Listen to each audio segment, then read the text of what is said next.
안녕하십니까. 이 시간은 성경의 가정에서는 왜 동생이 형제에게 이겨야만 하는가라는 제목으로 말씀을 나누도록 하겠습니다. 하나님께서 인간을 창조하시고 창세기 1장 28절에 보면 생육하고 번성하여 땅에 충만하라는 세 가지 축복을 내리셨는데, 이 축복을 이루는 것이 창조 목적을 이루는 것입니다. 곧 개인 완성, 가정 완성, 만물 주관 완성을 의미합니다. 하나님의 뜻인 이 3대 축복이 성사되면 지상의 천국이 이루어지게 되고 자동으로 천상 천국까지 이루어지므로 가정은 미리 가는 천국이요 미리 경험하는 천국이 됩니다. 하나님께서 창조하신 그 꿈과 이상의 세계는 어떻게 깨어져 버렸고, 또 오늘의 말씀의 주제인 왜 동생이 형에게 이겨야만 하는가를 이제 알아보도록 하겠습니다. 인간 조상의 타락의 모든 원인이 있습니다.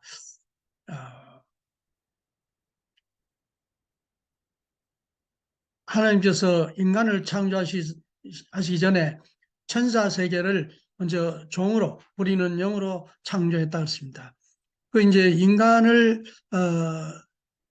창조하시게 되고 종보다는 딸을 더 사랑하시게 되므로 천사 세계 우두머리로 있던 그 천사장이 하나님의 사랑의 그 감수감을 느끼게 되고 과분한 욕망으로 인간 세계에 돌아가는 그 사랑도 차지하고 싶은 그런 과욕이 생겨서 그걸 참 누르지 못하고 종의 위치를 이탈해서 해와를 꼬여서 타락을 시키게 되었단 말이죠.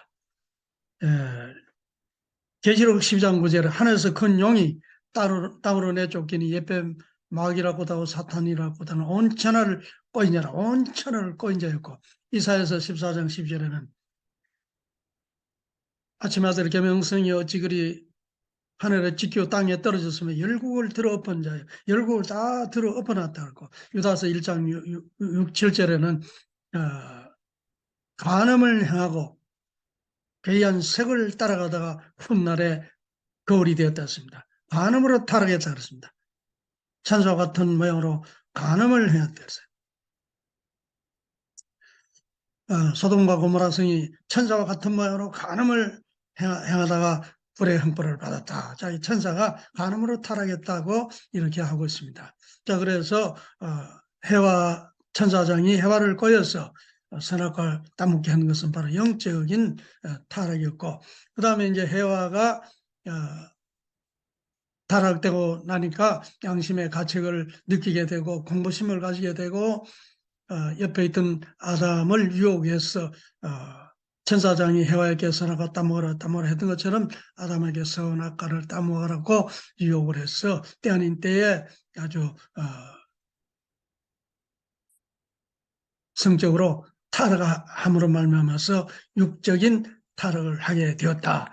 그래서 첫 번째 타락은 비원리적인 상대였고 과분한 욕망이 동기가 되어서 타락을 했기 때문에 그 첫사랑의 표시체요. 첫사랑은 열매를 상징하는 그 장자는 악의 표시체가 되었고 두 번째 타락은 원리적인 상대였고 반성하고 회개하는 그런 심정으로 하늘 앞에 나오자 하는 그런 심정적으로 그 동정을 받을 수 있는 그런 마음이 동기가 되어서 타락했습니다. 그래서 둘째 아들은 두 번째 사랑의 열매를 상징하고 두 번째 사랑의 표시체이기 때문에 그래도 이 두 번째 아들은 선의 표시체로 이렇게 가를 수 밖에 없었다. 이런 말씀이 되겠습니다. 인간 조상 아담 해와가 타락하자 하나님은 인류 구원을 바로 시작하셨습니다. 인류 구원을 위해서는 타락한 인류는 개인, 가정, 종족, 민족, 국가, 세계 언제나 부아담으로 오시는 메시아 구세주를 맞아서 원죄를 청산하지 않고는 구원이 완성될 수가 없습니다. 그리고 메시아를 막기 위해서는 인류는 불신을 청산하는 믿음의 기대와 타락성을 벗는 실체 기대를 탕감복해야 됩니다. 하늘을 불신했기 때문에 믿음을 다시 세우고 천사장과 아담 사이에 또 가인과 아벨 사이에 계속 장차저사 이렇게 타락성을 가지고 있기 때문에 이걸 믿음을 세우고 타락성을 벗고 믿음이 돼 실체 기대를 세우지 않고는 메시아를 보내봐야 메시아를 맞이할 수도 없고 알아볼 수도 없고 그 길을 가로막는 데는 앞장설 수밖에 없는 그런 존재들이기 때문에 하나님은 메시아를 보낼 때는 땅에 타락한 인간들 가운데 메시아를 맞이할 수 있는 그런 믿음의 기대, 실체 기대를 세워서 메시아를 맞이해야 된다. 그런 말씀이 되겠습니다. 자, 그래서 타락과 구원섭리의 비밀이 성경 속에 하나님이 세우셨던 가정에 다 나타납니다. 그래서 가정의 그 내용을 좀 알아보도록 하겠습니다. 아담 가정에서 메시아를 위한 기대는 어떻게 했느냐면은 믿음의 기대를 이제 세우는데 바로 마태복음 22장 37절의 말씀처럼 예수님의 제자가 많은 말씀 가운데 계명 가운데 첫째가 하는 계명이 무엇입니까? 이렇게 질문하니까 내 마음을 다하고 목숨을 다하고 뜻을 다하고 힘을 다하여 주 너의 하나님을 사랑하라. 이게 바로 첫째가 하는 계명이다 말이죠. 이게 바로 믿음을 다시 불신했기 때문에 선악과 따먹나 죽는다. 죽음을 무릅쓰고 타락이기 때문에 죽음을 무릅쓰고 다시 믿음을 찾아 세워야 된다. 그런 말씀이 됩니다. 자, 그래서 중심 인물은 아담 가정에는 아담이 당연히 중심 인물이 돼야 되는데 아담 대신에 아벨을 대신 찾아 세웁니다. 이것은 왜 그러냐면 아담이 중심 인물이 못 되고 아담을 가인 아벨로 선악 표시체로 분립해 세울 수밖에 없습니다. 아담은 하나님은 창조주로서 아담을 대하실 수가 있고 사탄은 혈연 관계를 맺어서 우리 인간은 다 하나님의 아들, 딸이 돼야 되는데 사탄이 아비요 임금이요 신이 됐다 그러거든요. 그래서 사탄도 주관할 수 있는 그런 두 주인을 상대하는 비원리적 입장에 있음으로 말미암아서 이런 아담을 통해서 하나님 섭리를 할 수 없기 때문에 아담을 가인과 아벨로 갈라 세우는 겁니다. 이렇게 사람을 칼로 반을 쪼갤 수는 없는 거고 성성품적인 존재와 악성품적인 존재로 이렇게 가인 아벨로 이렇게 선하게 표시체로 이렇게 갈라 세워서 하나님은 아벨을 대하시고 사탄은 가인을 대하도록 이랬단 말이죠. 그러니까 가인 아벨을 분립의 방법은 해와의 타락의 경로에 따라서 할 수밖에 없습니다. 천사장이 해와를 꼬여서 이제 유혹해서 첫 번째 이 사람은 비원리적인 상대이고 과분한 욕망이 동기화 되어서 이렇게 혈연 관계를 맺었기 때문에 이 첫사랑의 표시체, 첫사랑의 열매를 상징하는 가인은 사탄 상대할 수 있는 악의 표시체로 갈라내고 해와가 아담을 또 유혹해서 타락한 두 번째 불륜 관계는 원리적인 그래도 상대고 뉘우침의 심정이 동기화되어서 두 번째 타락을 했기 때문에 두 번째 사랑은 그래도 두 번째 사랑의 표시체, 두 번째 사랑의 열매를 상징하는 아벨은 하늘 상대로 선의 표시체로 이렇게 갈라 세웠다. 이렇게 갈라 세워서 이제 믿음의 기대를 아담을 대신해서 아벨이 하늘 앞에 제사를 지내는데 제물을 정성 들여서 하늘 앞에 바치면은 그 양 새끼를 불에 태워서 헌제를 했다 그랬습니다. 이럴 때에 하나님이 기쁘게 불이 헐헐 타면서 이렇게 받아주셨다 그랬습니다. 이것은 바로 타락한 인간은 하나님이 상대할 수 없는 그런 입장에 있기 때문에 이제 하나님 앞에 타락하지 않은 재물을 정성 들여서 바치면 하나님 그걸 받아주시면은 하나님과 관계를 회복했다, 이런 입장이 됩니다. 그런데 가인은 곡물을 가지고 제사를 지냈는데 하나님 받아주시지 않았어요. 그래서 가인이 자기 제사는 안 받아주시고 동생 것만 받아주는 것이 너무 참 부해가 나고 화가 나서 동생을 이렇게 들여서 돌로 쳐주겠다 그랬습니다. 이것이 바로 실체기대를 이루는데, 실체기대는 바로 마태복음 22장 39절에 내 이웃을 내 몸같이 사랑하라.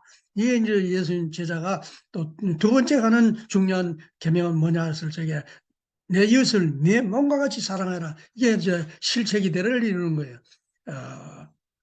첫째는 하나님을 믿는 것이고, 두 번째는 천사장과 아담 사이에 살아가면서 생겼던 거, 시기 질투심으로 비롯해서 뭐 혈기 교만, 뭐 이렇게 하늘 앞으로 선을 앞세우지 못하고 악이 주관을 한다든가 이런 것을 반대로 전부 탕감복해야 돼.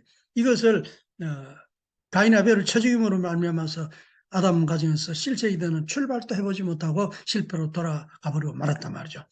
그래서 노아 가정을 세워서 하나님의 섭리하는데 그때도 또 실패로 끝났고, 아브라함 가정에서 메시아를 위한 기대를 보면은 또 가인 아벨의 이 내용이 잘 나오기 때문에 아브라함 가정에서 어떻게 했는지 봅시다. 원래 이 아브라함이 하나님 앞에 믿음의 기대를 세워야 되는데, 이때는 아담을 통해서 첫 번째고, 두 번째는 노아 가정에서 두 번째고, 아브라함 가정에서 세 번째입니다. 이제 하나님의 섭리에는 창조 원리가 소생장성 완성 3단계를 거치면서 모든 것이 완성하게 되어 있습니다. 고체, 기체, 액체라든가 뭐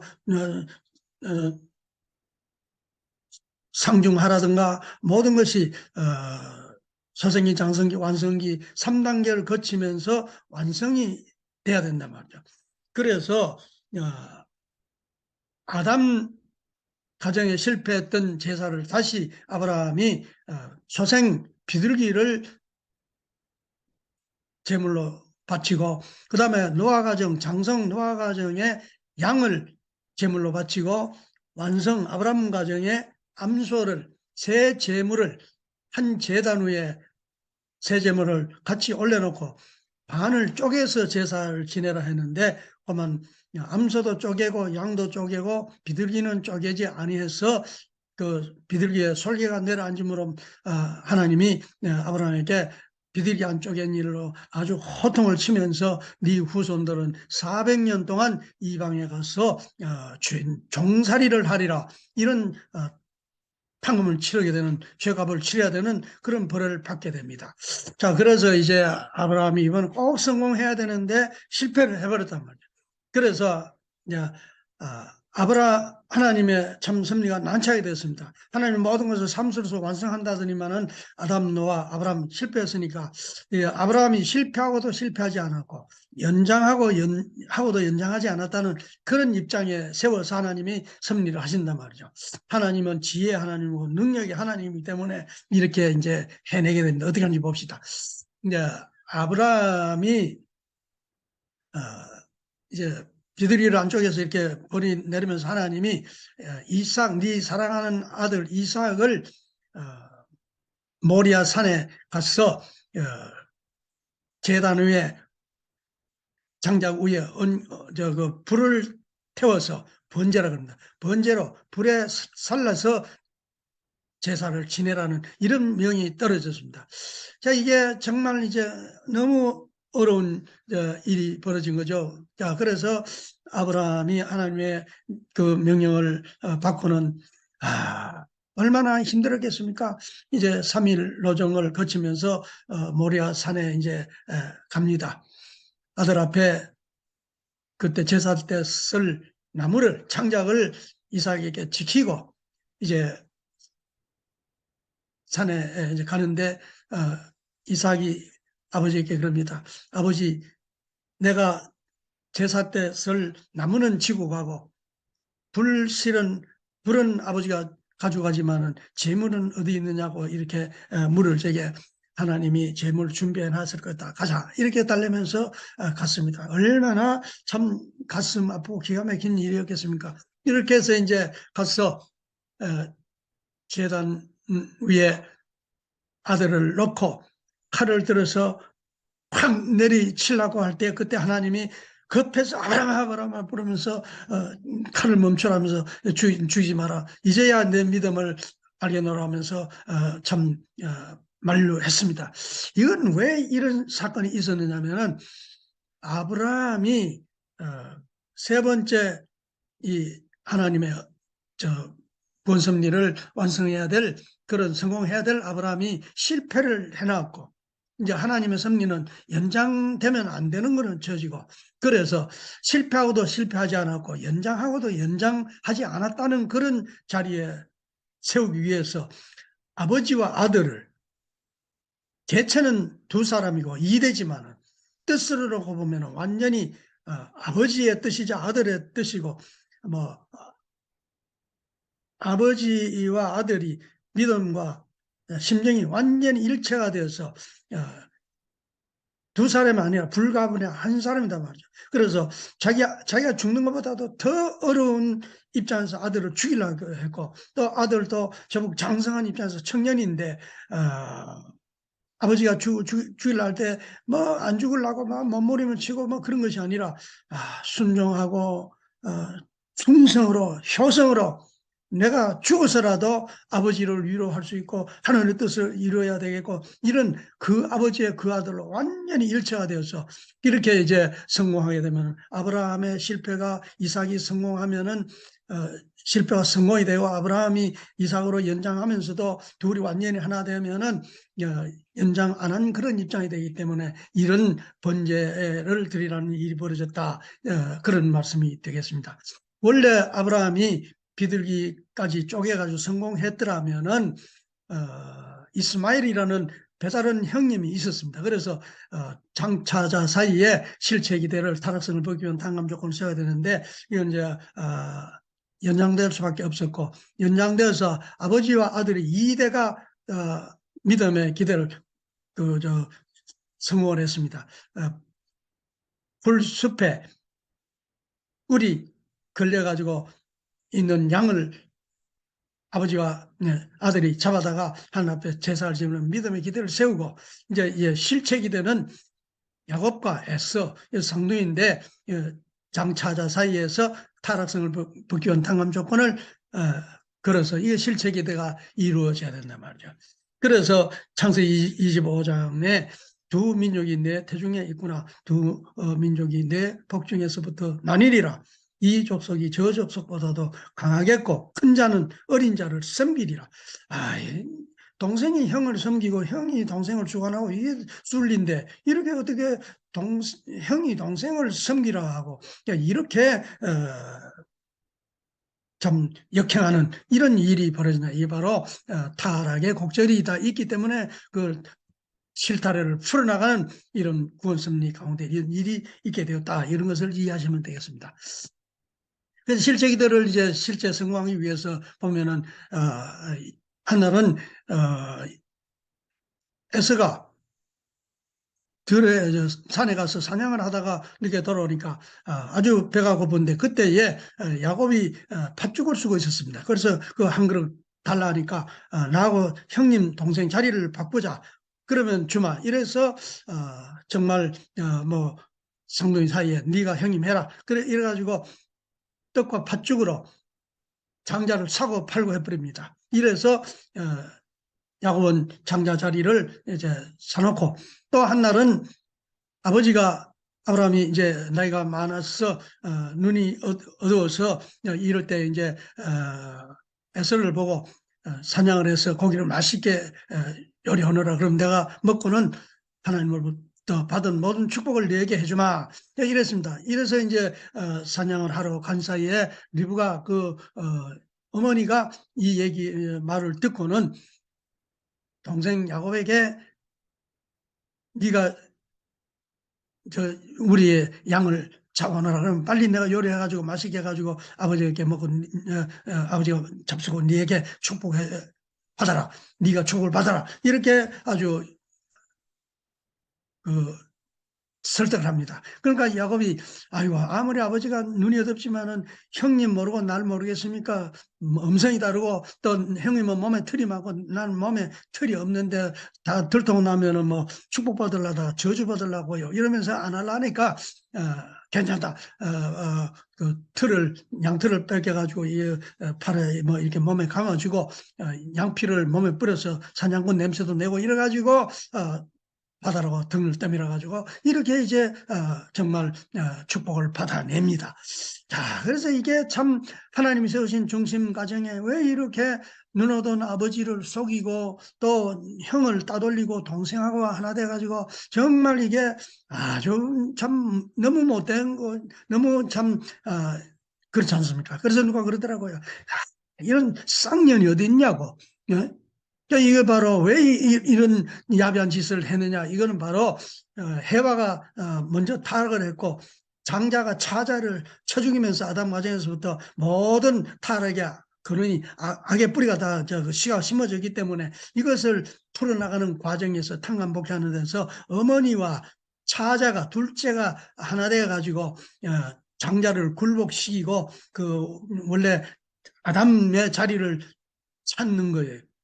둘째는 아담 대신자고 첫째는 천사장 대신자이기 때문에 이런 원래 위치를 다 찾아가는 과정에서 이런 것이 있었던 것을 이 타락의 곡절을 모르면 성경은 풀릴 수가 없는 거예요. 자, 그래서 아주 형이 원수가 져서 아버지가 돌아가시기만 하면 동생을 내가 죽이고 말기라고 아주 원수가 졌습니다. 그래서 어머니가 미리 동생을 외삼촌 집에 하란에 도망을 보내버렸습니다. 이래가지고 이제 21년이 지나서 가정을 이루고 큰 부자가 돼서 이제 고향으로 돌아오게 됩니다. 그때에 이 야곱과 에서가 이제 만남에 사건이 벌어지는데 21년간 모은 재물을 다 주면서 참 그 큰 절을 7번이나 하면서 또 내가 형님의 얼굴을 뵌 적 하나님의 얼굴을 본 것 같다 하면서 너무너무 겸손하게 정말 엎드려서 절하면서 이렇게 나가니까 형도 다 이 원수졌던 마음이 다 풀리고 사랑으로 환영합니다. 그래서 창세기 33장 4절 보니까 에서가 달려와서 그를 맞아서 안고 목을 맡기고 그와 입 맞추고 피차 우니라. 21년 동안 상둥이가 이렇게 형제가 참 원수져 있다가 이렇게 풀리니까 너무너무 참 서로가 감동이 돼서 안고 통곡을 하는 그런 최초의 가인과 아벨이 이제 하나 된 거예요. 성공한 거예요. 타락성을 다 벗어버리고 이제 그러면 이제 메시아를 위한 기대가 실체에 대해 이루어지고 믿음에 대해 실체 기대가 이렇게 타락성을 벗고 이루어지니까 이제 메시아가 오실 수 있는데 메시아가 바로 못 오셨습니다. 그것은 바로 과거에 비둘기 안쪽엔 이로 400년 후손이 평감을 치러야 벌이 남아 있고 그래서 이제 그런 모든 조건을 이루어야 되기 때문에 그렇습니다. 그리고 한 가지 이제 이때에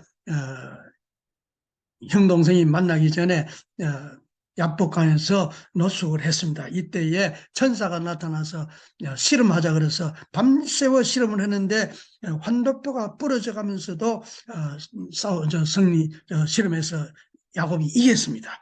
그때에 천사가 야곱에게 너는 승리자다, 이스라엘이다, 이런 축복을 했습니다. 이래서 이제 야곱의 이름을 이스라엘이라고 이제 부르라. 이제 이스라엘 그 후손이 이제 이스라엘 민족이 나오는데 왜 천사하고 싸워서 이겨야 되느냐? 이것도 천사는 원래 하나님의 종이고 하나님의 아들 딸들이 천사장 앞에 주관받는 입장이 되기 때문에 천사장이 타락한 사탄이 아비요 임금이요 신이 되기 때문에 이것을 이겨야 될 아주 숙명적인 길을 걸어서 이렇게 승리해서 이스라엘이 되었다는 것을 이해하시면 되겠습니다.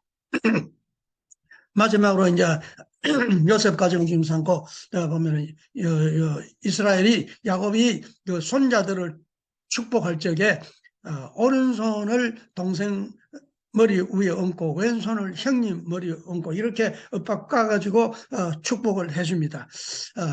이때 요셉이 아버지 손을 이렇게 바꾸려니까 막 뿌리치면서 기어이 이렇게 바꿔서 축복을 해줍니다. 그래서 왜 그러냐? 형님 므낫세와 동생 에브라임 이 머리에 바른 손은 하늘 편이라 그래. 바른 손은 하늘 편이라 그렇습니다.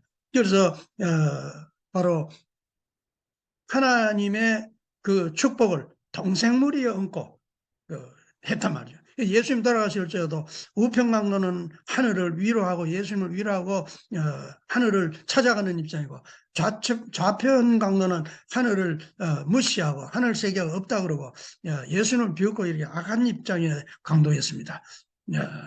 이렇게 하늘 앞으로 나아가려고 애쓰는 아벨 형의 하늘을 앞으로 찾아가고 하늘을 모시고 하늘을 믿으려고 하는 사상과 하늘 앞으로 나아가는 길을 가로막고 하늘이 없다고 하는 숨기고 이런 바로 가인왕의 인생과 하늘 가는 길을 가로막는 그런 주의단 말이죠. 그래서 마지막에 이 세계는 좌우로 갈라져 가지고 흑백으로 갈라져서 우좌하지 않고 좌우라 그러죠. 모든 말이 이렇게 좌가 앞섭니다.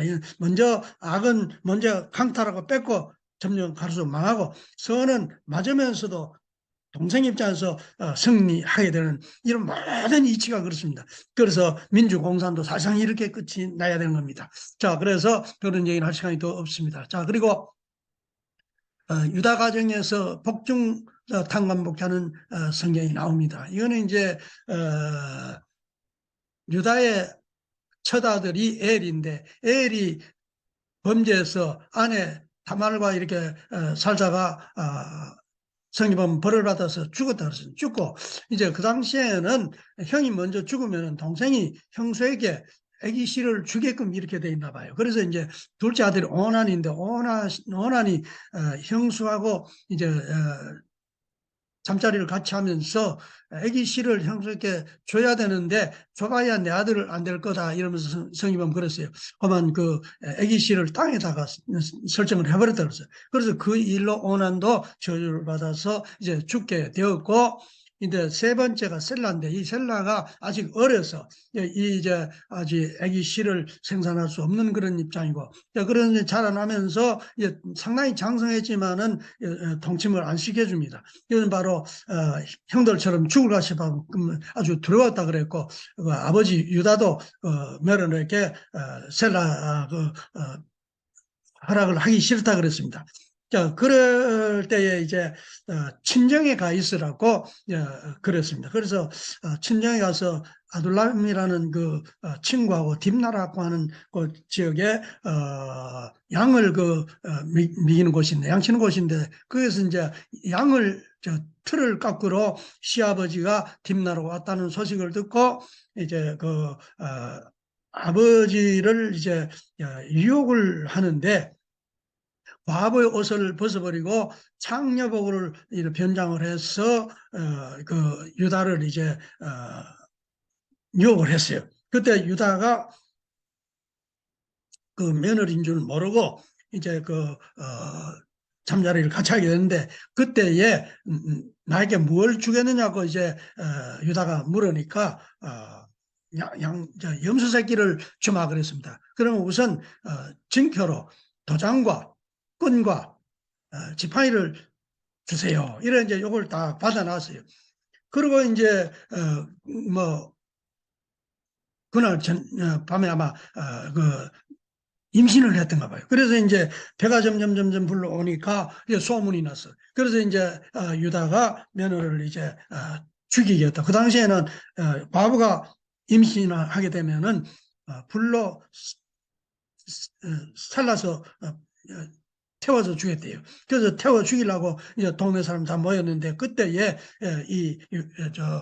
다말이 나에게 씨를 준 사람은 그 증표를 내가 받아놨는데 도장하고 끈하고 지팡이가 바로 그 주인이다. 이렇게 하니까 유다가 자기 거거든요. 그래서 아주 아무 말도 못하고 이제 죽음을 면하게 됩니다. 그때 이제 임신했는데 그 장자 세라와 차자 둘째 아들 베레스가 이제 생산됐는데 이때 이제 태어나는 창세기 38장 이하에를 쭉 보면 그렇습니다. 형이 먼저 복중에서 나오니까, 손이 먼저 나오니까 산파가 그 손에다가 빨간 실을 묶어 놨는데 동생이 잡아 당기고 밀치고 동생이 먼저 이렇게 바깥에서 태어납니다. 야, 왜 이렇게 뱃속에서부터 만날 치고받고 싸우다가 형이 먼저 나오고 동생이 뒤따라오는 그게 순리인데 왜 이렇게 바꿔서 태어나냐, 이런 건 다 왜 그러냐면은 차자가 장자를 굴복시키는 복귀 섭리를 지상에서 야곱이 에서를 굴복시켜서 그래서 이스라엘이 되었고 승리자가 되었고, 타락은 복중에서 되었기 때문에 어머니 뱃속에까지 그 차자 베레스가 장자 세라와 싸워서 이겨서 장자권을 그 혈통 복귀를 해야, 장자권을 복귀해야 되는 것이고, 그런 조상의 성리한 조상의 후손으로 메시아 후세주 후아담 예수님이 독생자로 인류 아버지 영광으로 탄생할 수 있기 때문에 이런 일이 있었단 말이죠. 예수님은 사탄과 관계없는 하나님의 독생자로 탄생할 수 있게 된 것이, 이렇게 장차자를 차자가 장자를 기어이 이겨야 이렇게 승리한 그런 사탄이 아비요 임금이요 신, 너희들은 너희 아비 마귀께서 낳기 때문에 이렇게 예수님도 그런 태어날 수 없기 때문에 사탄과 싸워서 참 승리하고 사탄하고 관계없는 그런 자리에서 탄생해서 인류를 중생시킬 수 있는 자리에 오셔야 되기 때문에 이런 일이 있었다는 것을 이제 말씀을 이것으로서 다 어느 정도 이해 다 되실 줄로 믿고 말씀을 마치도록 하겠습니다. 감사합니다.